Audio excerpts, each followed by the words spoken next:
안녕하세요. 10월 17일 목요일 큐티 가이드 시작하겠습니다. 오늘 본문은 사사기 9장 50절로 57절까지 말씀입니다. 세겜 사람들이 죽게 됩니다. 아비멜렉이 세겜을 점령하고 세겜성을 헐고 저주의 상징으로 소금을 뿌렸죠. 살아남은 세겜 사람들이 소식을 듣고 신전으로 피했지만 소용이 없었습니다. 아비멜렉과 그 추종자들이 산에서 나무를 해다가 장작을 만들어 피해 있는 그 자들을 다 태워 죽였거든요. 악한 일에 동조했던 그 세겜 사람들에 대한 하나님의 심판으로 볼 수 있습니다. 성경은 악을 행하는 자들만 심판을 받는 게 아니고 그 악에 동조한 자들도 하나님의 심판을 받는다는 것을 알려줍니다. 아비멜렉은 세겜에 이어 데베스로 가서 성을 점령하는데요. 그 이야기를 관찰 질문을 통해서 살펴보도록 하겠습니다. 1번입니다. 아비멜렉이 어디로 갔습니까? 세겜을 초토화시킨 아비멜렉은 그 여세를 몰아서 데베스를 칩니다. 아비멜렉은 영토를 확장하기 위해서 세겜의 동북쪽에 있던 데베스로 진격을 했는데요. 그러나 역설적으로 그 욕심이 아비멜렉의 그 죽음을 잉태합니다. 관찰 질문 2번입니다. 아비멜렉이 망대의 문에 가까이 나아가 불사를 여다가 어떤 일을 당합니까? 아비멜렉은 이미 데베스를 점령했습니다. 50절에서 이미 점령했다고 이야기하죠.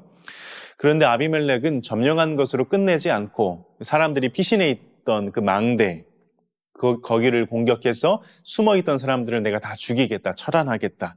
그런 계획을 세우고 실행을 합니다. 그런데 그 망대를 공격하다가 그만 한 여인이 던진 맷돌에 머리를 맞아서 죽게 된 겁니다. 전장에서 적군의 장수나 군인이 아니라 이름 모를 한 여인이 던진 돌에 죽게 되는 어처구니 없기도 하고 또 부끄럽기도 한 죽음을 맞이하게 됩니다. 아비멜렉도 이 죽음 앞에서 수치심을 느끼면서 자신의 무기를 들고 있는 청년에게 나를 죽이라고, 내가 명예롭게 죽기를 원한다고 했죠. 3번입니다. 아비멜렉과 세겜 사람들의 악행을 누가 갚으셨습니까?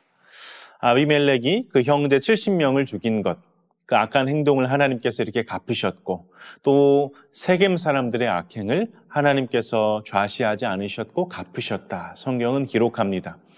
하나님은 행한 대로 갚으시는 공의의 하나님이십니다. 연구와 묵상 4번입니다. 하나님께서 형제 살해에는 형제 살해로, 돌에는 돌로 갚으시는 이유가 무엇인지 묵상해 봅시다. 출애굽기 21장 23절로 25절은 이렇습니다. 그러나 다른 해가 있으면 갚되 생명은 생명으로, 눈은 눈으로, 이는 이로, 손은 손으로, 발은 발로, 된 것은 된 것으로, 상하게 한 것은 상함으로, 때린 것은 때림으로 갚을지니라.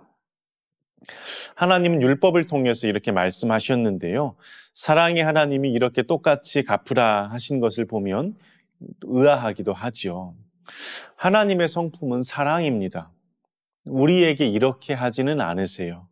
하나님이 만일 우리에게 눈을 눈으로 갚고 이를 이로 갚으셨다면 지금 살아남아 있을 사람은 없을 겁니다.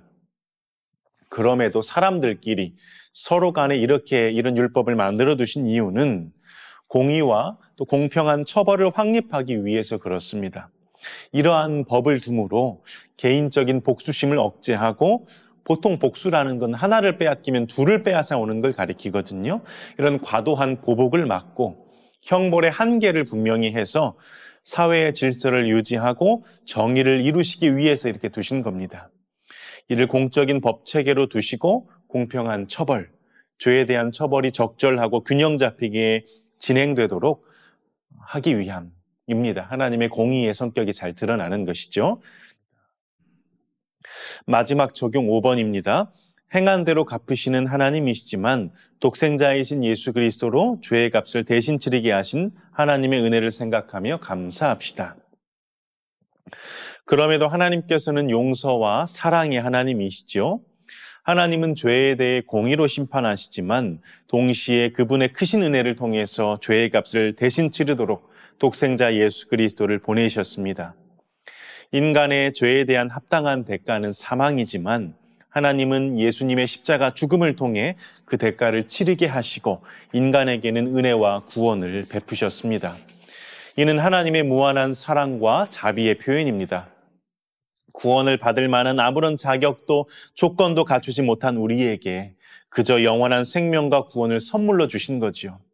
예수님의 희생은 하나님의 사랑과 공의가 만나는, 하나님의 은혜와 공의가 만나는 완전한 접점이고 또 완전한 표현입니다. 오늘 하루 이 구원의 감격과 기쁨이 우리 마음 안에 가득 채워지기를 소망하고요.